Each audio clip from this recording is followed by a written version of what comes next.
नमस्कार दोस्तों, कैसे हैं आप सब। मैं हूं एस्ट्रोलॉजर मीनाक्षी और आज के इस वीडियो में बहुत बहुत स्वागत है आप सभी वृश्चिक राशि वाले जातकों का, यानी कि स्कॉर्पियो ज़ोडिएक का। दोस्तों, आपके राशि के स्वामी मंगल देव का गोचर 23 फरवरी को होगा। 23 फरवरी तक मंगल उच्च के होकर आपके तीसरे भाव में ही रहेंगे। मंगल यहाँ पर बहुत स्ट्रांग पोजीशन में रहेंगे क्योंकि मंगल उच्च के हैं और अपने ही कारक भाव में है। तीसरे भाव के कारक माने जाते हैं मंगल देव।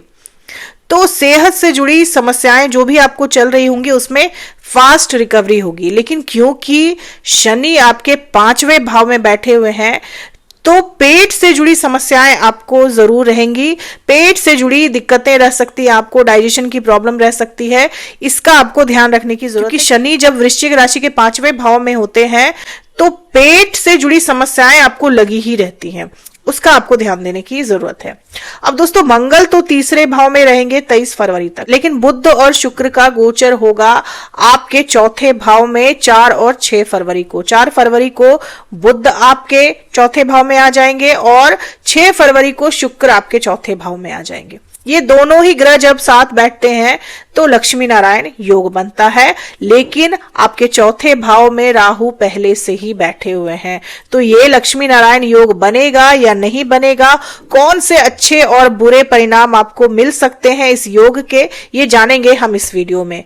13 फरवरी को सूर्य का भी गोचर होगा आपके चौथे भाव में, उसके क्या रिजल्ट मिलेंगे वो भी जानेंगे हम इस वीडियो में। लेकिन दोस्तों, उससे पहले अगर अभी तक आपने मेरे चैनल को सब्सक्राइब नहीं किया है तो चैनल को जरूर सब्सक्राइब करें, लाइक करें, शेयर करें, कमेंट करें, बेल आइकन जरूर दबा दें। दोस्तों, आपके लाइक से, आपके कमेंट से मुझे और मेरी टीम को बहुत मोटिवेशन मिलती है और हम कोशिश करते हैं कि सही और सटीक जानकारी आप तक सही समय पर पहुंचा पाए। बुध और शुक्र की युति जब बन रही है तो लक्ष्मी नारायण योग बनेगा। राहु के साथ है, लेकिन राहु की मित्रता बुध से भी है और शुक्र से भी है, लेकिन यहाँ पे चरित्र का ध्यान रखने की जरूरत है।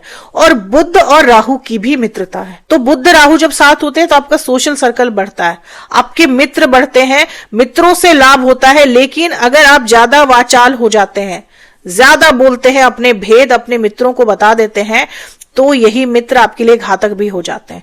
तो जब भी बुध और राहु की युति बनती है तो यह हिदायत दी जाती है कि आप जितना जरूरत हो उतना ही बोलें, जरूरत से ज्यादा ना बोलें, अपने भेद किसी को ना बताएं, अपने काम होने से पहले किसी को भी ढिंढोरा ना पीटें।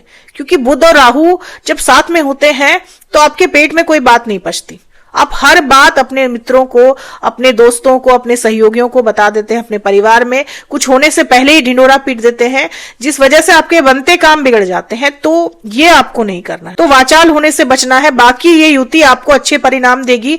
आपके सोशल सर्कल से आपको लाभ होगा, आपकी वाणी से लाभ होगा, आपकी विद्या से, आपकी शिक्षा से आपको लाभ होगा, क्योंकि इन्हीं सब चीजों के कारक हैं बुध। और राहु की ये नियति है दोस्तों कि राहु जिस भी ग्रह के साथ बैठते हैं, अगर उस ग्रह से राहु की मित्रता है तो राहु उसके परिणाम को एक्सप्लोड कर देते हैं, एक्सपैंड कर देते हैं। तो बुद्ध के गुणों को एक्सपैंड कर देंगे। बुद्ध बुद्धि है, बुद्धि का विकास होगा आपका। शुक्र आपकी राशि में आपके 7वें भाव और 12वें भाव के स्वामी हैं। दोनों ही भावों के फल को लेकर आपके चौथे भाव में आएंगे शुक्र देव। 12वां भाव आपके खर्चों का होता है, तो आप अपने जीवन साथी पर ही खर्च कर सकते हैं। आपके जीवन साथी की जरूरतों पर आप धन खर्च कर सकते हैं। इस तरह की परिस्थिति बनेगी और मैरिड लाइफ में सुधार आएगा। क्योंकि जब आप अपने जीवन साथी का ध्यान रखते हैं, अपने स्पाउस का ध्यान रखते हैं, उनके लिए कुछ करते हैं, तो मैरिड लाइफ में रोमांस बढ़ता है, आपके बीच इमोशनल बॉन्डिंग बढ़ती है। लेकिन यहाँ पर एक बहुत जरूरी चीज का आपको ध्यान रखना है, अपने स्पाउस के प्रति, अपने वैवाहिक जीवन में आपको लॉयल रहना है। किसी भी तरीके से अपने चरित्र को खराब ना होने दे, क्योंकि शुक्र राहु की युति में आप कहीं ना कहीं भटक जाते हैं। तो अपने चरित्र का ध्यान रखना है, अपने चरित्र को बिल्कुल सही रखना है, क्योंकि राहु भटकाते हैं, राहु भटकाव देते हैं, राहु इल्यूजन देते हैं। और अगर आप इस वक्त भटकते हैं तो यही राहु और शुक्र की युति आपको बर्बाद करने के लिए काफी है। आपको बर्बादी के रास्ते पर भी ले जा सकती है युति। लेकिन अगर आप अपने चरित्र को सही रख लेते हैं, लॉयल रहते हैं अपने स्पाउस के प्रति, अपने रिलेशनशिप में, तो ये शुक्र राहु की युति आपको बहुत धन दे सकती है। अलग अलग स्रोतों से इनकम आ सकती है आपके पास। इनकम जनरेट करने के नए नए आइडियाज आ सकते हैं, नए बिजनेस आइडियाज आ सकते हैं, नया बिजनेस शुरू कर सकते हैं। अपने मित्रों के साथ, अपने दोस्तों के साथ पार्टनरशिप में नया बिजनेस शुरू कर सकते हैं। आप अपने स्पाउस के साथ पार्टनरशिप में आप नया बिजनेस शुरू कर सकते हैं। तो अगर आप अपने चरित्र को सही रख लेते हैं, किसी भी तरह के गलत एडिक्शन से बच जाते हैं, अनहेल्दी एडिक्शन से बच जाते हैं, तो ये युति आपके लिए कमाल कर सकती है। शुक्र, बुध और राहु की युति व्यापार के लिए बहुत अच्छी है, क्योंकि बुध व्यापार है और शुक्र धन है, लक्ष्मी है, फाइनेंस है। आपको आपके व्यापार के लिए कहीं ना कहीं से फाइनेंस का जुगाड़ हो जाएगा और आप अपने व्यापार को बढ़ा सकते हैं, अपने बिजनेस को एक्सपैंड कर सकते हैं। ये युति व्यापारियों को कमाल के रिजल्ट दे सकती है, क्योंकि राहु किसी भी चीज को फैला देते हैं, बढ़ा देते हैं, एक्सपैंड कर देते हैं। बात करें नौकरीशुदा लोगों के लिए, ऐसे लोग जो जॉब कर रहे हैं, उनके लिए ये सिचुएशन थोड़ी सी अलग हो सकती है, क्योंकि आपके 10वें भाव में केतु है। आपके मन में बार बार विचार आ रहा होगा कि मैं जॉब चेंज कर दूं। आप अपने दफ्तर में परेशान होंगे, किसी न किसी बात को लेकर आप परेशान होंगे, बार बार नौकरी छोड़ने का ख्याल भी आएगा। और ये ख्याल बढ़ सकता है 13 फरवरी के बाद, जैसे ही सूर्य आपके 4थे भाव में आ जाएंगे, क्योंकि सूर्य आपके 10वें भाव के कारक हैं और राहु के साथ युति बन जाएगी सूर्य की, और केतु की भी दृष्टि रहेगी सूर्य पर, और सूर्य 4थे भाव में दिशाहीन हो जाते हैं। तो जो लोग नौकरी करते हैं उनके लिए बड़ी कंफ्यूजन वाली स्थिति रहेगी, बहुत इल्यूजन रहेगा, उनको भ्रम की स्थिति रहेगी। क्या करूं, क्या ना करूं, सही को गलत, गलत को सही समझने की जो है आपकी चेष्टा रह सकती है। सही चीजों में भी आप गलतियां ढूंढेंगे और गलत चीजें आपको अट्रैक्ट कर सकती हैं। तो ऐसी स्थिति आपके कामकाज में बनी रहेगी। आप अपने दफ्तर में किसी बात को लेकर परेशान रह सकते हैं, वर्कलोड की वजह से परेशान रह सकते हैं, अपने बॉस की वजह से परेशान रह सकते हैं, या फिर कलीग की वजह से भी परेशान रह सकते हैं, क्योंकि केतु डिटैच करते हैं।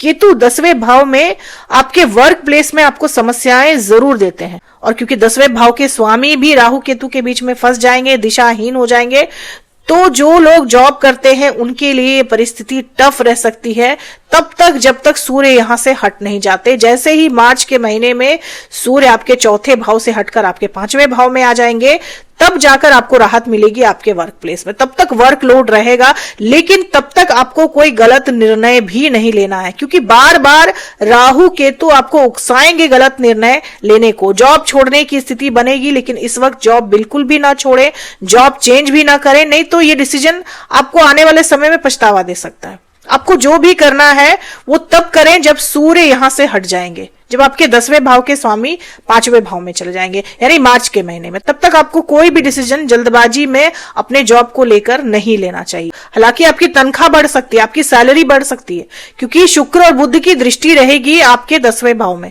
तो तनख्वाह बढ़ेगी, सैलरी बढ़ेगी, क्योंकि बुध आपके आय भाव के स्वामी है, आपके इनकम भाव के स्वामी है, आपके लाभ भाव के स्वामी है, और 4थे भाव में बैठकर आपके 10वें भाव को देख रहे हैं। तो आय बढ़ेगी, इनकम बढ़ेगी, लेकिन आप पे लोड रहेगा, काम का दबाव रह सकता है जब तक सूर्य यहां पर रहेंगे तब तक।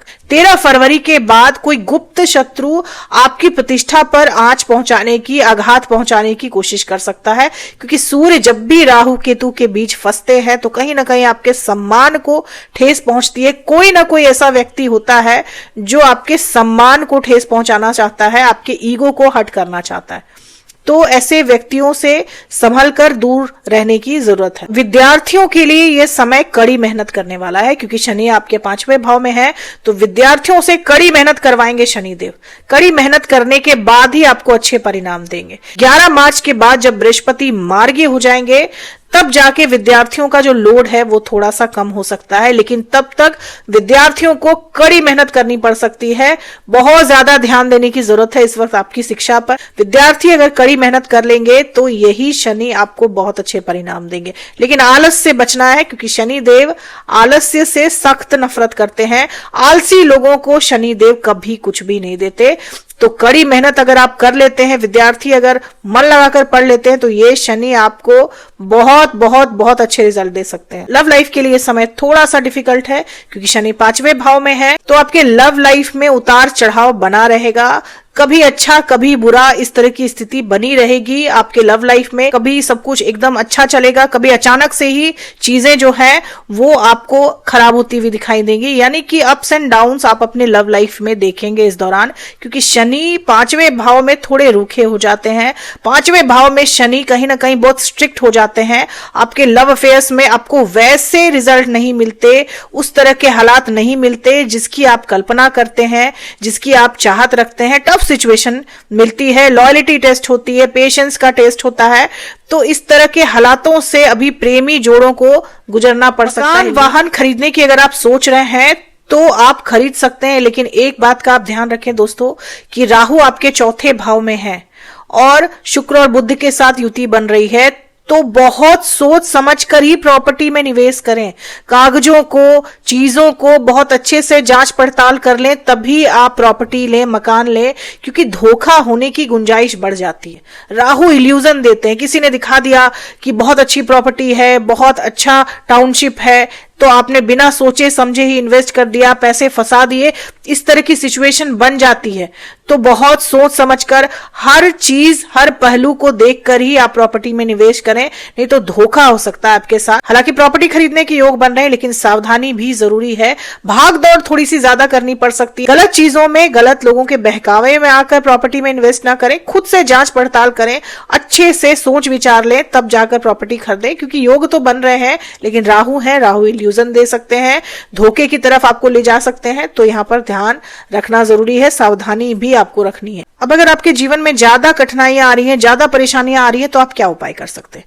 मंगलवार के दिन आप शिवलिंग पर 11 बेलपत्र चढ़ाएं और साथ ही मसूर दाल की बनी लड्डू आप शिवलिंग पर चढ़ाएं। ऐसा करने से आपको चमत्कारिक रिजल्ट मिलेंगे। इसके अलावा आप मंगलवार के दिन किसी भी बजरंगबली के मंदिर में जाकर वहां पर मसूर दाल का दान करें। ऐसा करने से भी जो परेशानियां आपके जीवन में चल रही हैं वो दूर होती हैं। दोस्तों, ये थी मेरी एनालिसिस वृश्चिक राशि वाले लोगों के लिए फरवरी के मंथ की। उम्मीद करती हूं कि वीडियो से आप लोगों को काफी हेल्प मिली होगी। अपने कमेंट में जरूर बताएं कि आपको इस जानकारी से कितनी मदद मिली।